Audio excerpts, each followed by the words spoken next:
Hi, this review is on the maybe kind of sort of long awaited sequel to Good Burger, Good Burger 2. So, the plot of this movie is many, many, many years after the events of the first movie.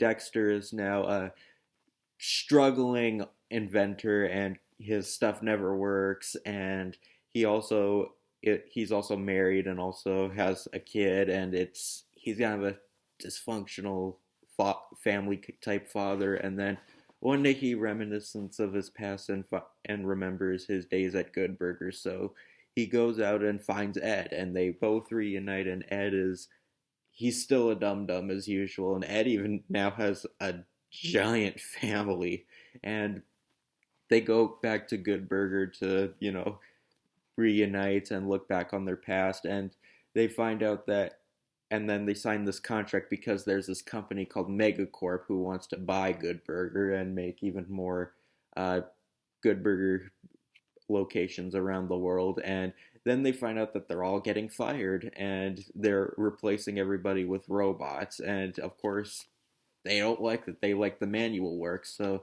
Ed and Dexter try to go to the Megacorp building to headquarters to stop the plan of making chains and hopefully maintain their jobs. Yeah, you probably know how I feel about the first Good Burger movie. I feel I don't really need to say, but I guess if you're new here, I'll just say I absolutely love the first movie. It's a very silly movie, yes, I know, but it's a Nickelodeon movie. Of course, it's gonna be over the top, and it's funny. It's just it's a movie that puts you in a feel good mood. There's lots of cute jokes for kids, but there's also a lot of adult humor as well, which does I think is part of the reason I think it holds up. And for this movie, I absolutely loved it. Yeah, it's not just nostalgia. I actually, as a fan of the first movie, I really had a fun time with this movie. It really felt like a Good Burger sequel for a movie that didn't really need to exist. I mean, I love the first Good Burger movie, but it honestly would have been just okay if it was just one movie. But for a sequel that didn't really need to happen, it was very good. Um, I mean, it's a made for streaming movie. Not that that automatically means the movie's bad, but it is what you expect from a Good Burger sequel, like a more modernized version. Like you could tell the production values are definitely way up. Like if you look at the Good Burger location and all the settings, they look way better than the first movie. Like you could tell the budget went higher. I mean, I guess there's a few cameos in the movie, and I kind of feel that maybe a good amount of the budget went to the celebrity cameos. But that aside, but it does look really good. You don't really watch this or even the first movie to admire the production values. You just want laughs, and you do get a whole lot of laughs.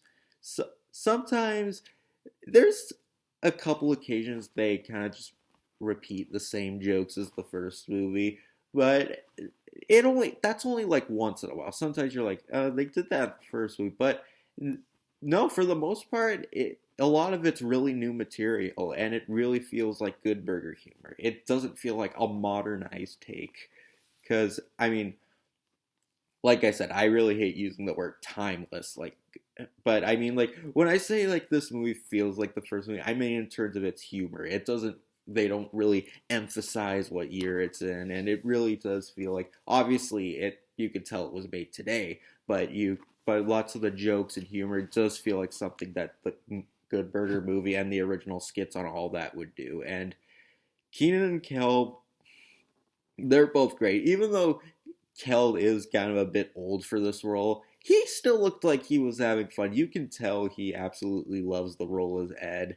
In fact, that actually did kind of make it more funny, the fact that he's older but he's not wiser, and he really nobody else is as good as Ed. Like there's nobody else in the world who can play him. He's perfect for the role, and I think even at his age now, no matter how old he gets, I suppose um, he'll fit in his role like a glove as always. And Cam Thompson, he's still great. I mean, even I think a lot of his line delivery was even funnier than the first one. I guess because now he has more experience, given he's been on SNL for a really long time, and and they both have really great chemistry. It really does feel like a Keenan and Kel episode, or like even the first Good Burger movie. Like it really does.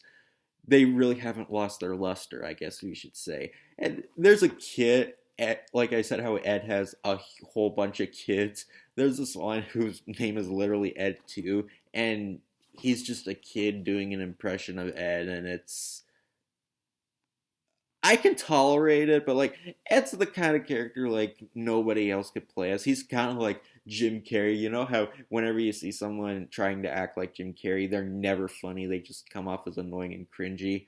This maybe not to that extent, but it just didn't feel right because Kel Mitchell's the only Ed. He's will always be Ed, and the story it's very much relevant to today's standards because the whole point is that everybody's jobs are being taken over by robots, and the manager of Megacorp's actually Kurt's sister. Yeah, Kurt, the villain from the first movie. So I like that they did a little nod to the first one instead of just being a complete standalone film. Um, yeah, surprise taking companies being taken over with robots. I know there's that big thing in Hollywood nowadays where people are trying to fight and not have AI take over. And so I guess I don't know if this was written before or after the strike, but this movie is somehow I guess really relevant. Maybe it's just a big coincidence, but I guess unintentional or not, it does have some pretty good commentary that's really relevant now, and that's what made it funny. Like it's still got commentary for the outs to enjoy, while kids can enjoy like the goofy puns and zany humor, and like I like it all. Like it's really much what you want from a good burger movie. It's very silly and over the top, and it's I couldn't have wanted it any better. I mean, is it better than the first? No.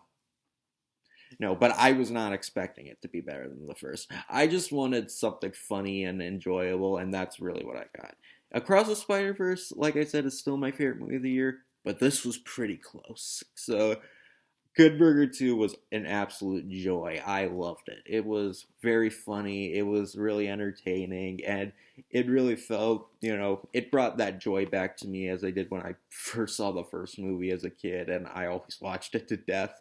But it's really, really good. I think if you love the first movie, I think you'll have a blast with this. And if you weren't a fan of the first Good Burger, I don't think you'd really enjoy this movie that much because it's pretty much the same kind of humor and writing style as the first. But hey, I guess that's pretty much what this movie was made for. It was made for the fans of the first movie and people who grew up with it. And I I think it's a really fun movie. And if you have kids and they've seen the first movie, they'll get a kick out of this one too. For a sequel that feels way too late and probably didn't even need to exist, I think it's the best we got. And I really couldn't be happier with it. It was a very funny, very enjoyable movie that just kind of came out of nowhere a bit. So, yeah, I really, really liked it. So, I was very pleased. So, that's my review of Good Burger 2. And yes, I will do my Nickelodeon movies ranking, including this, pretty soon. So, take care, everybody.